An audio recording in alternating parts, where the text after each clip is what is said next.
de ansiedad, alguien que desde el cielo señaló el camino para poder unir nuestro destino y así lograr nuestra felicidad. Y todo es amor, la brisa y tú jugando en el rumor y el ruiseñor cantando en la flor, buscando amor, amor. Todo es amor, la rosa y yo trepando en tu balcón,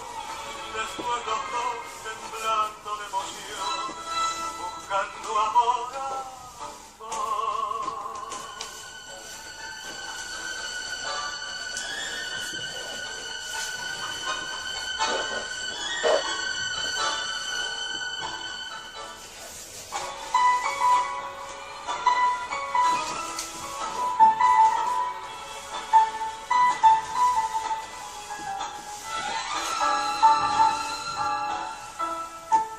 Todo es amor,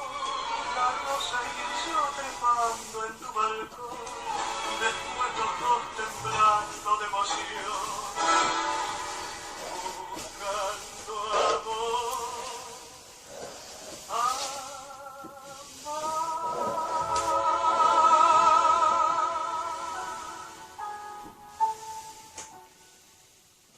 Quisiera que no se hiciera una pausa demasiado larga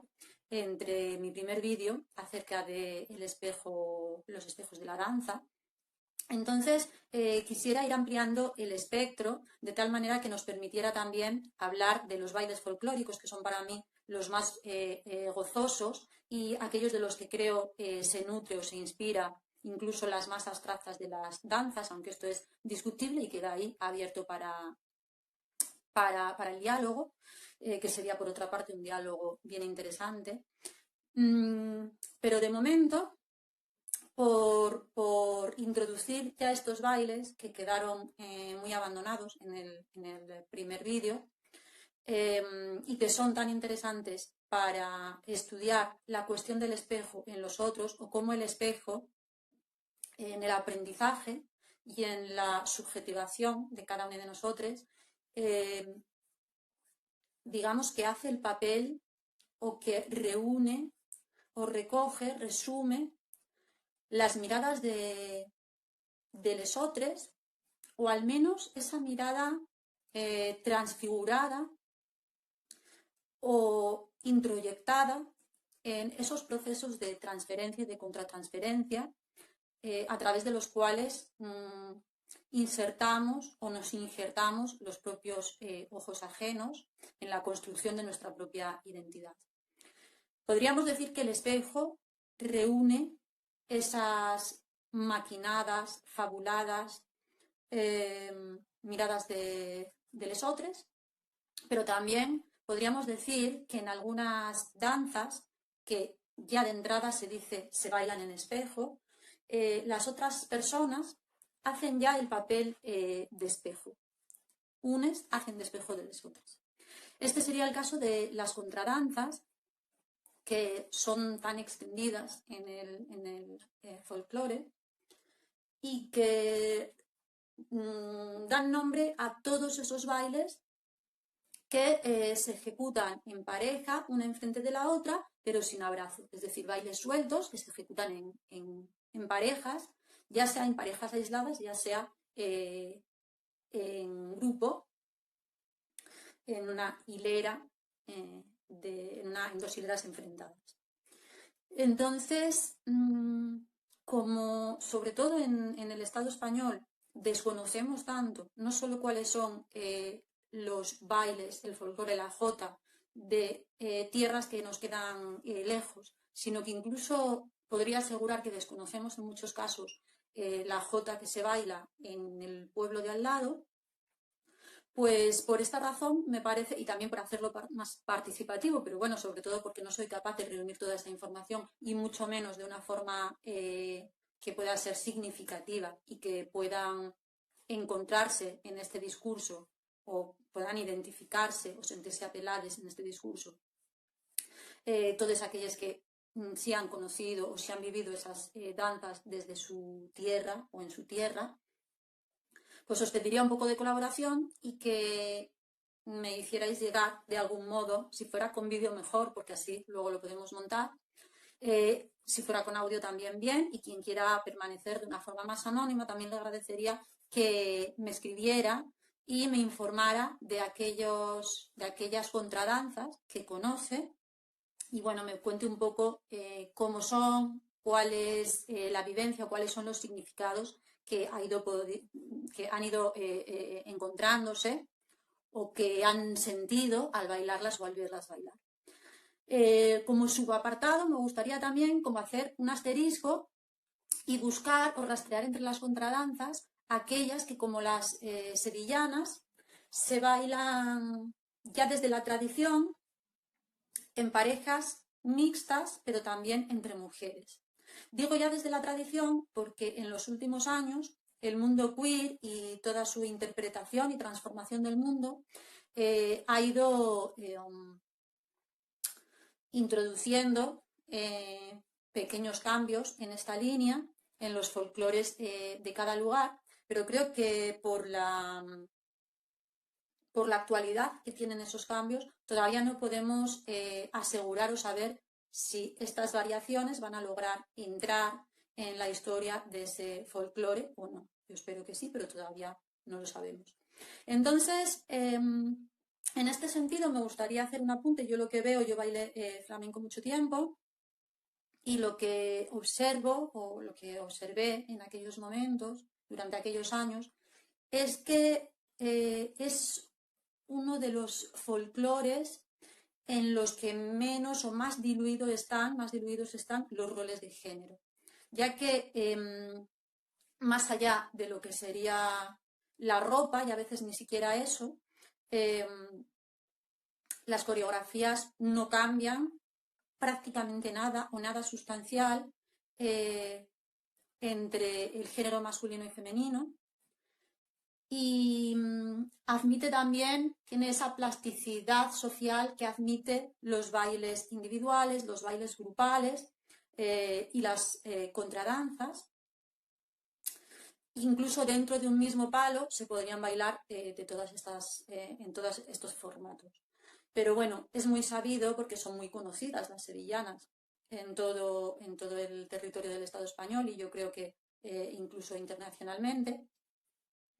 Y es un baile en el que si algo llama la atención es justamente esto, que siendo bailes de pareja, siendo una contradanza, el espejo nos lo puede devolver perfectamente otra mujer y de hecho yo creo que la mayor parte de las mujeres que hemos bailado flamenco durante años, nuestra experiencia más abundante ha sido justamente esa, ¿no? La de bailar con otras mujeres. Así que bueno, os animo a que me comentéis estos aspectos de las contradanzas que conozcáis, de vuestros folclores o del folclore de vuestras familias o aquellos que por la razón que sea, aquellos a los que os hubierais aproximado a lo largo de vuestras vidas. Las contradanzas tienen un especial interés para seguir ahondando en la temática de los espejos de la danza y salir de la relación individual de los bailarines con cada uno de sus espejos y entrar en la imagen que de cada uno de nosotros nos devuelven las demás personas y especialmente aquellas que se colocan como parejas, aunque sean de forma provisional o momentánea en el baile. Las contradanzas se extienden por el territorio del Estado español y por la península a lo largo del siglo XVII y XVIII,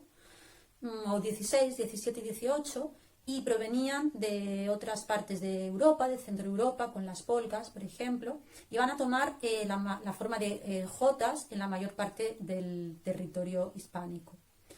El otro día hablábamos de las sevillanas, porque yo bailé flamenco durante mucho tiempo. Los palos del flamenco admiten casi todas las versiones de las danzas folclóricas, la individual, las contradanzas o bailes en espejo y también las danzas de grupo que suelen hacer un corro o un círculo, donde algunas veces también hay momentos en los que este corro se detiene y y se forman parejas en espejo. Bueno, mm,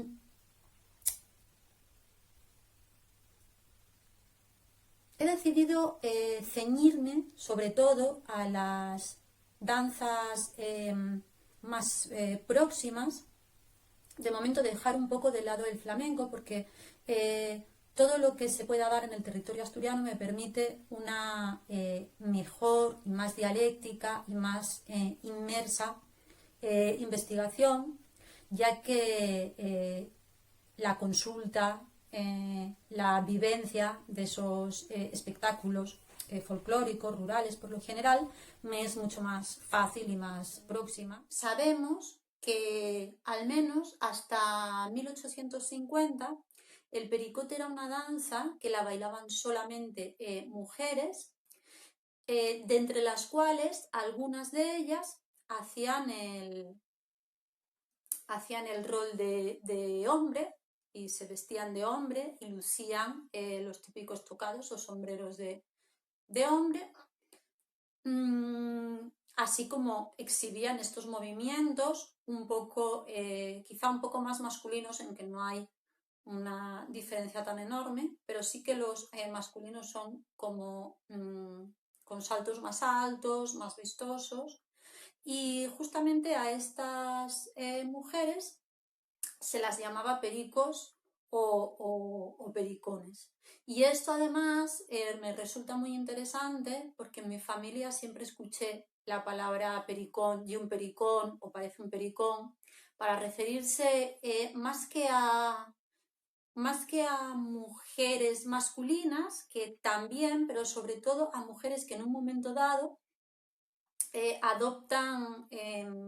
posturas o ademanes como tradicionalmente o típicamente masculinos. Y sobre todo cuando estos son como más exagerados, más saltarines, más vistosos, justamente es ahí cuando se dice parece un pericón o y un pericón. No sabía, sin embargo, de dónde procedía esta palabra, siempre la di por hecho y siempre, no sé, saqué su significado por el contexto, pero nunca me había ocupado de ver de dónde proviene esta expresión. Y casualmente, estudiando un poco algunas de estas danzas del folclore asturiano, pues me encuentro con que una de las más famosas, quizá el siringuelo, el corri-corri y el pericote sean las más conocidas, y bueno, pues por ejemplo en el corri-corri bailan 6 mujeres y solo un hombre, que muchas de las veces es un niño, con lo cual también, bueno, eso es una danza de grupo, pero también nos interesa, es una danza del grupo que a veces toma esa apariencia de espejo, pero bueno, también nos interesa por el lado del género, pero nos vamos a fijar sobre todo en el pericote, que excluía, por alguna razón, no sabemos muy bien cuál, excluía a los hombres, pero no excluía el rol de hombre, que lo hacían, como decimos, algunas mujeres. Entonces, ahora vamos a poner un vídeo en el que aparecen bailes típicos de Asturias, justamente en fiestas en la Guía de Llanes,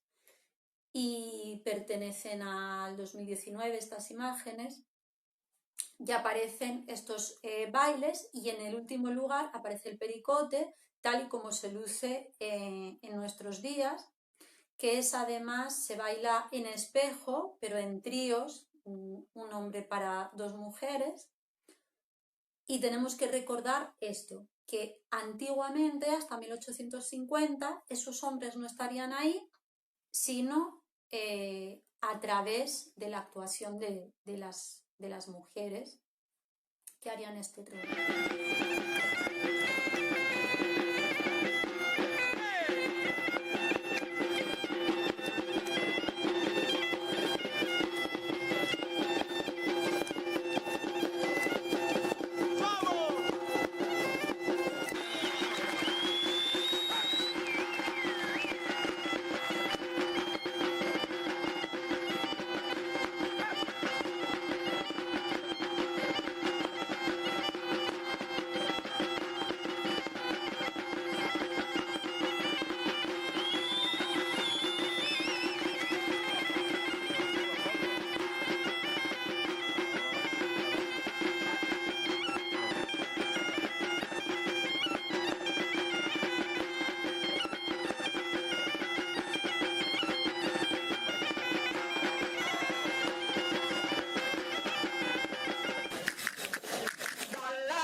Yolanda Serra, es un baile precioso y original.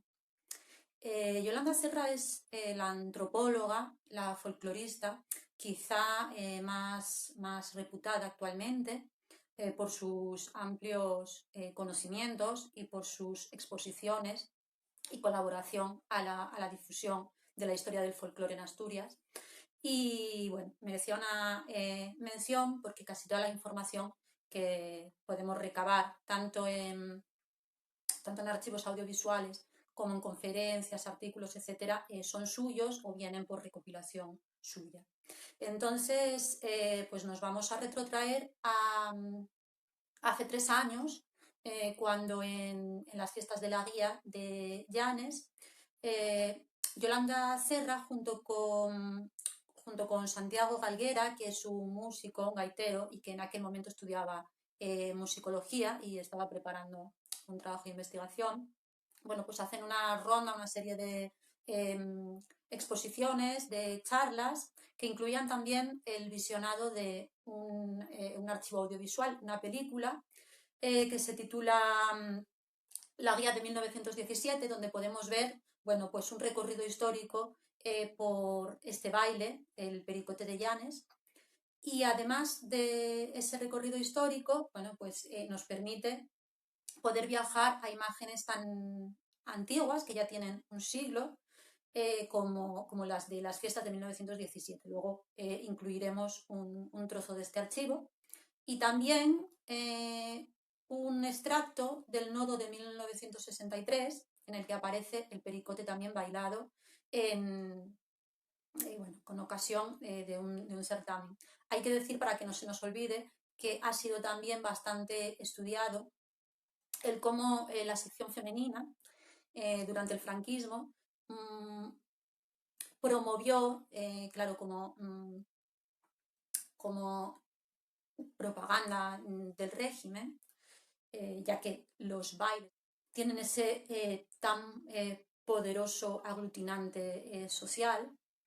Bueno, pues fue aprovechado y normalmente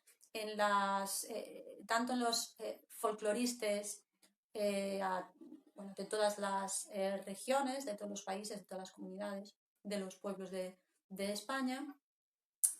anotan cómo la sección femenina cambió, modificó algunas o muchas de las danzas tradicionales para llevarlas en gira por Hispanoamérica, donde trataba de venderse, bueno, esta marca España. Y bueno, con la peculiaridad de que al ser solo mujeres, en este caso, volcaban también esa performatividad masculina y la ponían sobre el escenario para realizar los dos roles allí donde fuera necesario. Bueno, hacía este apunte porque aparece sucesivamente, siempre que buscamos la historia de las danzas y bailes folclóricos de nuestros pueblos, de la península, nos encontramos en esas fechas con ese hito. Bueno, pues Yolanda Serra lo que hacía era recuperar muchas de las referencias de Menéndez Pidal, pero también de otros, sobre la memoria colectiva que encontramos en las danzas y bailes folclóricos, aunque también se recuperaba memoria a través de esos bailes, y encontramos en el pericote en concreto que deberíamos su origen a una danza de 3 cortesanos que aparece, que sepamos, en los siglos XVI y XVII, pero que a lo largo de los años y según las zonas geográficas se pueden encontrar en múltiples variantes, tanto en la parte de Asturias, Cabrales, Ponga, Amieva, como en Liébana, en Cantabria y en algunos otros pueblos. Es igualmente destacable el pericote de Cué, porque es allí de donde recibimos esa información tan importante de que antes de 1850 el pericote se bailaba solo entre mujeres, pero 3 de ellas, que recibían el nombre de pericos, bailaban con un sombrero de copa y hacían ese rol masculino. Y como apunta Yolanda Serra, hubo más de un intento de dar explicación a este modo de bailar, pero ninguno parece convincente, es decir, sigue siendo bastante misterioso. Porque, por ejemplo,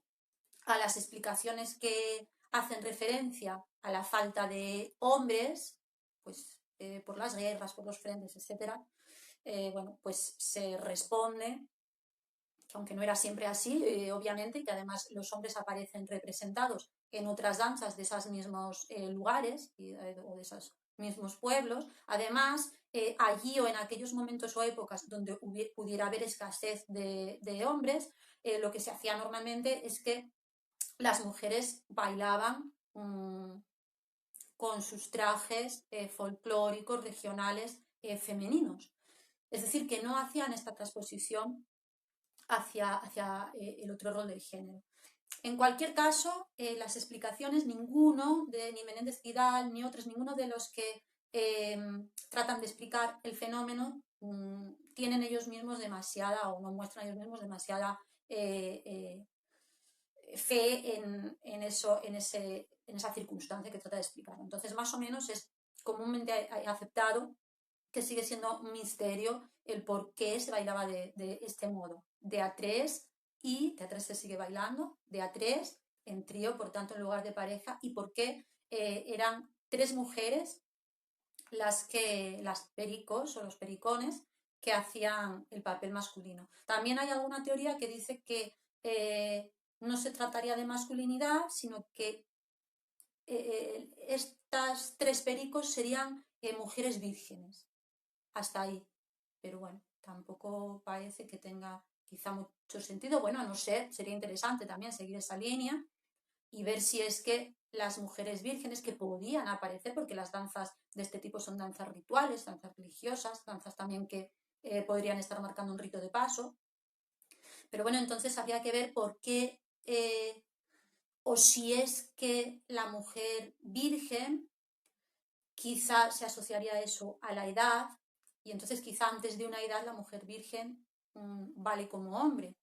o sería indistinta del hombre, o el rol todavía de género todavía no estaría marcado hasta que no se iniciara sexualmente en las relaciones de pareja, que esto es una teoría que yo defiendo mucho en otros ámbitos, y es que si bien los roles de género se nos imponen desde la cuna, desde una forma más o menos difusa, con una afectividad no demasiado inquisitiva, sin embargo es a partir o mejor dicho, es a partir de nuestra novela heterosexual o de la imposición de una novela heterosexual en el despertar adolescente, en el que el deseo de gustar o tener que gustar o ser exitoso con el otro género, pues produce, bueno, de una forma afectivamente mucho más fuerte, porque se está vertiendo en nuestra corriente deseante, se instala entonces esa performatividad de género que hiciera falta para resultar atractivo, para encontrar o para obtener el deseo del otro. Bueno, hecho este inciso, voy a continuar hablando del pericote. Las primeras representaciones aparecen en 1905, las primeras representaciones fuera de lo que es su entorno natural rural. La primera fue en 1905, digo, en la Plaza de Toros de Gijón, y también se habla mucho de los concursos y certámenes, porque estos concursos contribuyeron mucho a modificar las coreografías del pericote y en algunos casos hacerlas más simples, o algunos pasos hacerlos más simples y otros más vistosos o más complicados de hacer, aunque con menos adornos. Esto, el alisamiento de las danzas se produce también en general, parece ser, puesto que en lo que yo estudié acerca del folclore latinoamericano, especialmente el de Cono Sur, pues también en la historia, o los folcloristas que estudian estos fenómenos, también haciendo uso de documentación, como puedan ser, por ejemplo, las hemerotecas, los artículos no solo artículos, anuncios en los periódicos de los bailes, convocatorias para bailes y para festejos, también de las diversas fuentes literarias que contribuyen a describir con palabras algunos movimientos de los bailes, fotografías y, bueno, una diversidad bastante importante de archivos. Bueno, pues esos folcloristas latinoamericanos han podido dar muestra o averiguar algunas de las cosas que tienen que ver con los procesos de alisamiento, que suelen ser procesos de blanqueamiento de algunas danzas y de algunos bailes, procesos que tienen que ver no solo con el intento de depurar esos bailes de movimientos que pudieran resultar obscenos o no del agrado de la moral más aburguesada de la época y con la voluntad de poder ser aceptados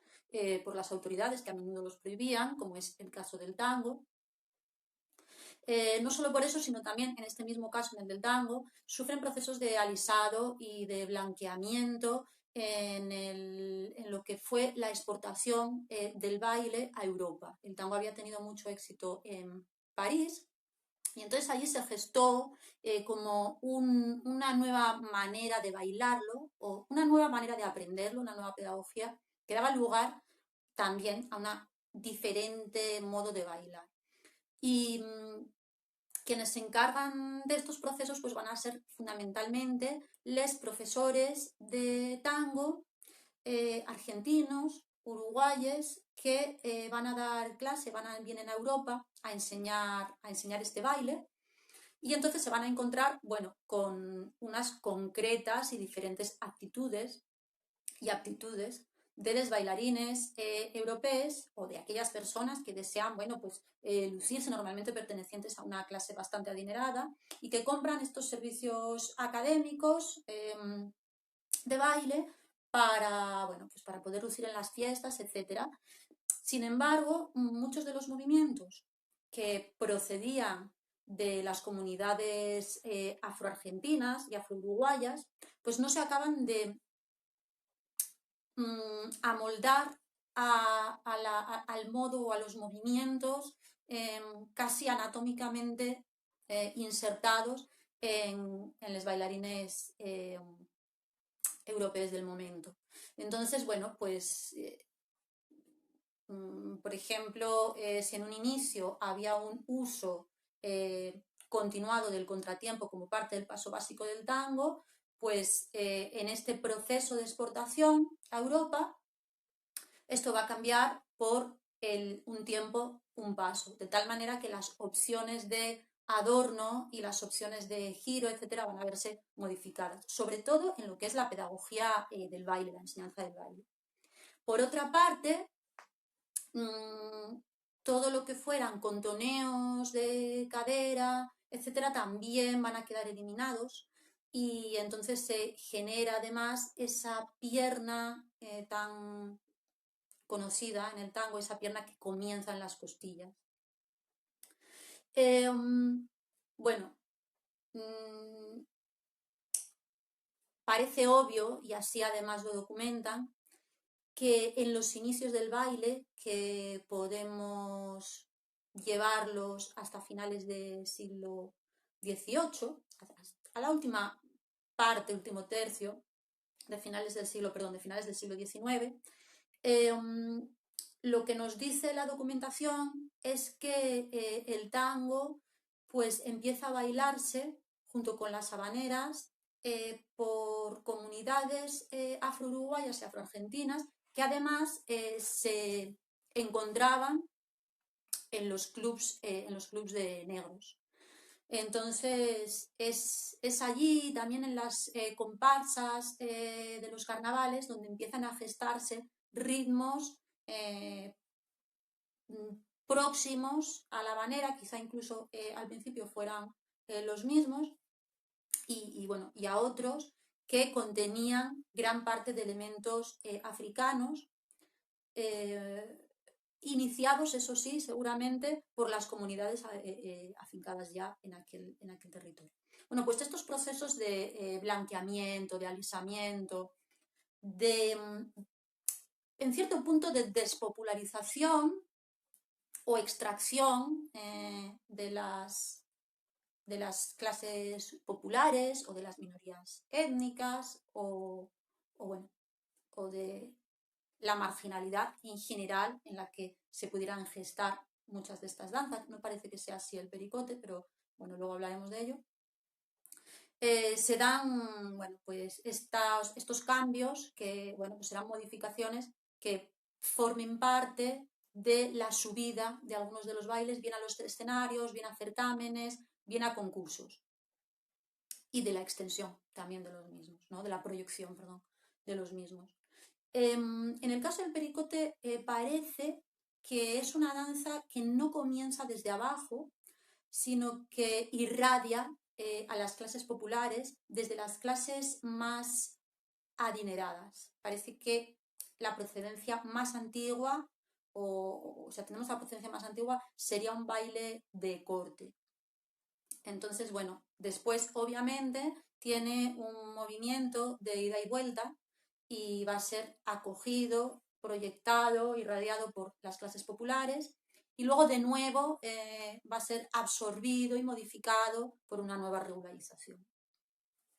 Lo que vamos a hacer es ver los vídeos, uno de 1917 y el otro de 1964, que encontramos, bueno, pues gracias a estos archivos audiovisuales, uno el último de Televisión Española y el anterior, el de 1917, de esta película que pasó por diferentes ocasiones, en 2017, perdón, a 100 años en el aniversario, pues esta antropóloga de la que venimos hablando, Yolanda Alcer.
Serra y reescribiendo algunos de los datos que encuentra ya en los escritos de Menéndez Pidal sobre el pericote, que en principio era una danza mucho más libre, un baile, por tanto, porque se ejecutaba en tríos, pero solo de trío en trío, de uno en uno. Entonces, esta frescura va a ir perdiéndola, o esta improvisación y diversificación la va a ir perdiendo con los bailes de grupos, además de haber recibido esas modificaciones que comentábamos antes por los certámenes y por la irradiación del propio baile. Cuando hice este inciso, danza, baile, bueno, lo hago porque me gustaría, si no se me va a olvidar, me gustaría hoy transmitir una información que me parece muy interesante y que viene a desambiguar una confusión que teníamos, que hablamos muchas veces, por ejemplo, con Ara Molaya, con quien hice hace poco una videoconferencia que también publicamos sobre el tacto y la filosofía de la danza. He hablado muchas veces sobre las razones por las cuales se habla de danza y de baile, para llamar a lo que supuestamente es lo mismo. Nosotros pensábamos que tenía más bien que ver con una elitización cuando se hablaba de danza, porque se refería a las danzas o a los bailes más académicos, como es el ballet, la danza contemporánea, etc. Y que los bailes, bueno, pues que quedaba como nombre de algo más popular y que no nos hablaba tanto de una profesionalización. Sin embargo, y después de haber leído muchos libros, tanto etnográficos, de folcloristas, como de historia de la danza, me encuentro por primera vez una distinción justo en un artículo sobre el folclore asturiano, que parece ser que se usa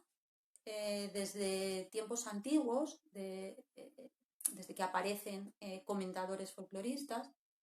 y que distinguían danza y baile, siendo la danza pues esas coreografías que permanecen de una forma fija, que no son improvisadas, que se ejecutan siempre del mismo modo y que además tienen una función bien de rito de paso, bien religiosa, es decir, que tienen siempre un sentido ritual. Sin embargo, se dejaría la palabra baile en rigor, o al menos desde la antropología, para ese tipo de coreografías que, aunque tengan una técnica, están abiertas a la improvisación y, por tanto, al libre movimiento. El libre movimiento, obviamente, dentro de lo que son las características y la técnica del baile concreto del que estemos hablando. Además, el baile perdería ese carácter necesariamente ritual o religioso, de rito de paso, que hubieran tenido, o incluso de festejo de alguna santidad, que hubieran tenido las danzas. Entonces yo me voy a quedar con esta diferenciación para usarla en lo próximo y, bueno, de esta manera aportar un poco más de rigor y un poco más de claridad. Bien, sobre el pericote, creo podemos dejarlo introducido con lo que hemos dicho. En segundo lugar, querría hablar de otro baile, de otra danza, mejor, porque esta sí que tiene carácter ritual y además aparece como rito de paso, que es la danza, se llama así. Uno de los sitios donde se baila es en algunos pueblos de Cangas de Narcea, en Asturias, y de esta danza me informa una amiga, pianista, María Cuevas, que la vivió en lo que es, bueno, pues una reedición o una recuperación de este tipo de danza, que es una danza muy antigua y que, según me contaba, pues era una danza originariamente de hombres, de varones nada más, pero que hace como unos 30 años empieza a bailarse también por mujeres, una danza de grupo, pero también en espejo, que va a hacer que va a introducir a las mujeres, y que si nos acercamos a ella en los momentos actuales, esas parejas que se van formando pueden ser perfectamente homosexuales, es decir, de sexos diferentes o en performaciones de género heterogéneas. Buscando un poco más de información al respecto, bueno, pues he tomado un artículo justamente de la revista de folclore, la Fundación Joaquín Díez, pero bueno, quería decir justamente de la Asociación Folclore Azabache de Gijón, donde se habla de estas danzas de palos o paloteos que se extienden a lo largo y ancho de toda la península ibérica, y que serían en todos los casos danzas en principio solo de hombres, porque además tenían una interpretación, un significado bien claro originalmente. En Asturias las vemos sobre todo en la zona suroccidental, y bueno, se conservan con sus propias características. Por acotar un poco más, se bailan en pueblos del concejo de Ibias, como El Bao y Tormaleo, en el concejo de Cangas de Narcea, Vimeda, Rengón, Llarón, en el concejo de Degaña, como en Trabau, y también al otro lado de la cordillera, en la provincia de León, como en Peranzanes. Bueno, estas danzas hay incluso quien las considera guerreras, digo incluso porque bueno, tienen esa génesis masculina, y algunos dicen que podrían estar emparentadas con las danzas de espadas. Hacen aquí o atienden aquí algunas de las descripciones que se pueden leer en la literatura de Otros lo atribuyen a un origen gremial, y serían danzas paralitúrgicas organizadas por los distintos gremios en las fiestas del Corpus. Pueden considerarse, en general, como decíamos antes, un rito de paso, siendo 4 hombres solteros, llamados panzas, los que al tomar parte de esta danza por primera vez se incorporan en el mundo de los adultos. Encontramos referencias a estas danzas en el año 1784, en las fiestas organizadas en Oviedo con motivo de la paz con Gran Bretaña y del nacimiento de los infantes reales Carlos y Felipe de Borbón. La danza está jerarquizada, y los cargos de los 12 hombres que toman parte en ellas serían cargos de juez, que tendría la máxima autoridad, un sobrejuez y 2 guías que llevan banderas y guían la danza. Y luego estarían los 4 hombres que forman parte de la danza, colocados junto a los guías. Y por último estarían los panzas, que son los hombres que recién van a incorporarse a la sociedad o van a presentarse en sociedad.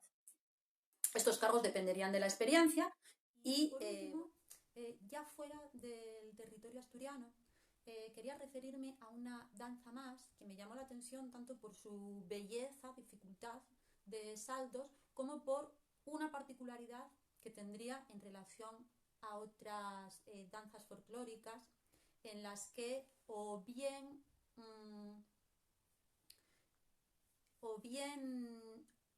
hombres y mujeres bailan en coreografías distintas, aunque lo hagan en espejo, o bien las mujeres siguen a los hombres. En este caso, sin embargo, en el copeo mallorquín, sería, al menos originariamente, los hombres o la parte masculina quien iría tratando de imitar o tratando de seguir los pasos de la mujer. Bueno, de ella no voy a hablar más porque esta información me llega simplemente de lecturas, de búsquedas, pero realmente no conozco a nadie que me la pueda transmitir de una forma más vivencial, así que simplemente adjuntamos un vídeo para que pueda ver.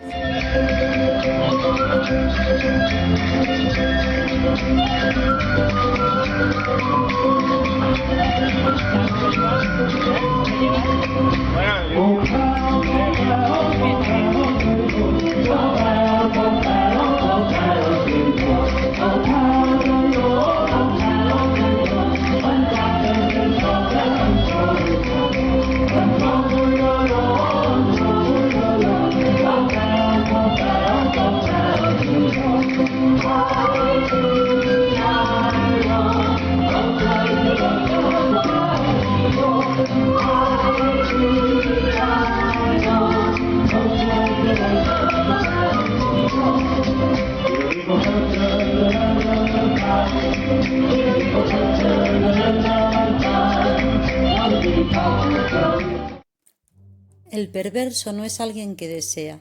sino quien introduce el deseo en un sistema totalmente diferente y lo hace desempeñar en este sistema el papel de un límite interior, de un foco virtual o de un punto cero.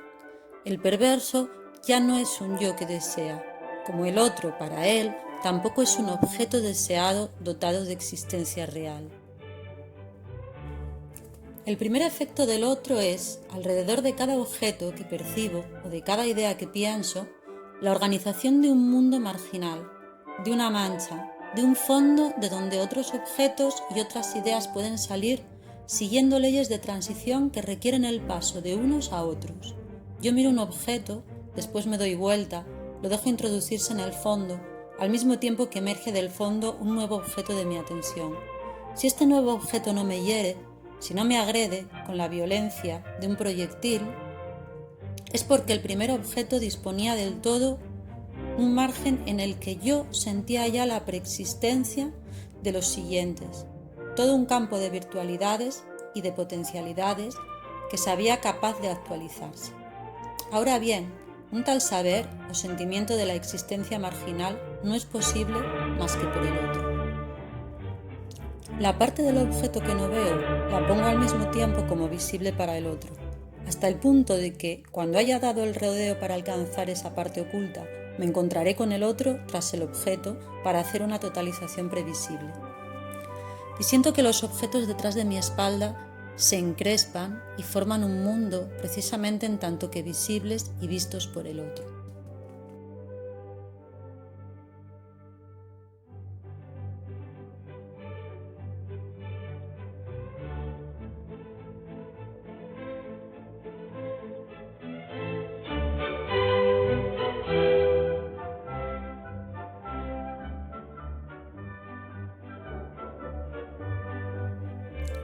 El otro asegura los márgenes y transiciones en el mundo.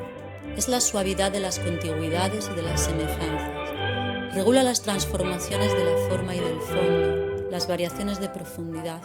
Impide los saltos por detrás. Puebla el mundo con un rumor benévolo.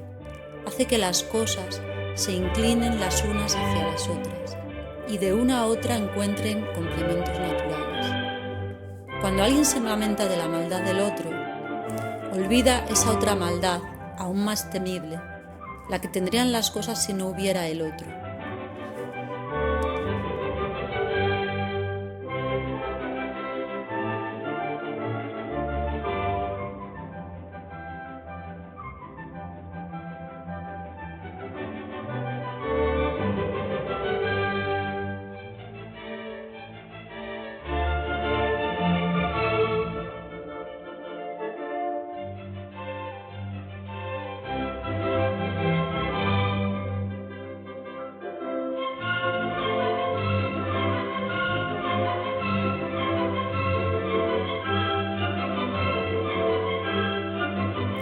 Él relativiza lo no sabido, lo no percibido, porque el otro, para mí, introduce el signo de lo no percibido en lo que yo percibo. Me determina a hacerme cargo de lo que yo no percibo como perceptible por el otro. En todos estos sentidos, es siempre por el otro que pasa mi deseo y que mi deseo recibe un objeto. Yo no deseo nada que no sea visto, pensado, poseído por el otro posible. Ahí está el fundamento de mi deseo. Siempre es el otro quien abate mi deseo sobre el objeto. Pero el otro no es ni un objeto en el campo de mi percepción, ni un sujeto que me percibe. Es, en primer lugar, una estructura del campo perceptivo sin la cual este campo, en su conjunto, no funcionaría como lo hace. El otro es la existencia de lo posible envuelto. El lenguaje es la realidad de lo posible en tanto que tal. El yo es el desarrollo, la explicación de los posibles, su proceso de realización en lo actual. El otro como estructura es la expresión de un mundo posible, es lo expresado, tomado como aún no existente, fuera de lo que lo expresa. En la ausencia del otro, la conciencia y su objeto no son más que uno. Ya no hay posibilidad de error. No simplemente porque el otro ya no esté ahí, constituyendo el tribunal de toda realidad para discutir, invalidar o verificar lo que yo creo ver,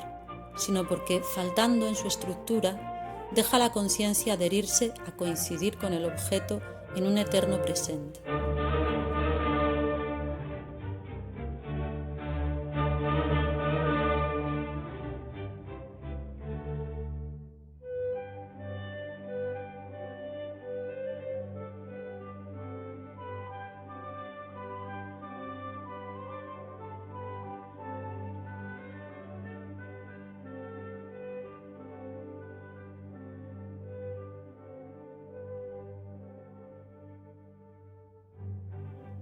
La estructura del otro organiza la profundidad y la pacifica, la hace visible. Además, los trastornos de esta estructura implican un desarreglo, un enloquecimiento de la profundidad, como un retorno agresivo del sinfondo que no se puede ya conjurar. Todo ha perdido su sentido, todo se convierte en simulacro y vestigio, incluso los objetos del trabajo, incluso el ser amado, incluso el mundo en sí mismo y el yo en el mundo.